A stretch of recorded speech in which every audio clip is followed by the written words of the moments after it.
وتحقيق مصالحنا المشتركة لخدمة شعوبنا। Saudi আরবের যুবরাজ প্রধানমন্ত্রী ও দেশটির ডিফ্যাক্টো নেতা মোহাম্মদ বিন সালমানের বিরুদ্ধে রাষ্ট্রীয় তহবিল ও ক্ষমতার অপব্যবহারের অভিযোগ এনেছে যুক্তরাষ্ট্রভিত্তিক বৈশ্বিক মানবাধিকার সংস্থা হিউম্যান রাইটস ওয়াচ। বুধবার একটি প্রতিবেদনে প্রকাশ করে আনা হয়েছে এই অভিযোগ। 93 পৃষ্ঠার প্রতিবেদনটিতে বলা হয়েছে 2017 সাল থেকে চলমান দুর্নীতি বিরোধী অভিযানের নামে সৌদির ভিন্ন মতাবলম্বী ব্যবসায়ী ও ধনকুবেরদের কোম্পানি ও সম্পত্তি জব্দ করছেন সৌদি যুবরাজ। ওই বছরই সৌদি নিজের পিতা বাদশাহ সালমান বিন আব্দুল আজিজ আল সৌদির কাছ থেকে রাষ্ট্রের নির্বাহী ক্ষমতা গ্রহণ করেন তিনি। বলা হয়েছে দুর্নীতি বিরোধী অভিযানের নামে সৌদির ব্যবসায়ী ও ধনকুবেরদের কোম্পানির সম্পত্তি জব্দ করছেন মোহাম্মদ বিন সালমান। পরে সেসব রাষ্ট্রীয় তহবিল পাবলিক ইনভেস্টমেন্ট ফান্ডে অন্তর্ভুক্ত করেছেন। ফলে স্বাভাবিকভাবেই ফুলে ফেপে উঠেছে PIF এর সম্পদের পরিমাণ।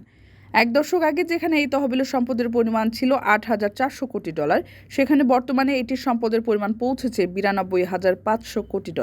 প্রসঙ্গত, পদাধিকার বলে PIF এর সার্বিক নিয়ন্ত্রণ রয়েছে সৌদি যুবরাজের হাতে। এ তহবিলের অর্থ কোন খাতে কিভাবে ব্যয় হবে সে সম্পর্কেও তার সিদ্ধান্তই চূড়ান্ত। وتحقيق مصالحنا المشتركة لخدمة شعوبنا। কারো কাছে স্বপ্ন পূরণ, কারো আনন্দের উপলক্ষ, আবার কারো জীবন পাল্টে দেওয়ার মুহূর্ত, কখনো জীবন বাঁচাতে সর্বোচ্চ গতিতে উড়ে চলা, কারো আবেগের শেষ মুহূর্ত, আপনজনের শেষ বিদায়ে শামিল হওয়া। এমন সব ইচ্ছে পূরণে সর্বনিম্ন ভাড়ায় দ্রুতগতির বাহন প্রবাসী হেলিকপ্টার। আপনার প্রয়োজনে যোগাযোগ করুন আমাদের হটলাইনে।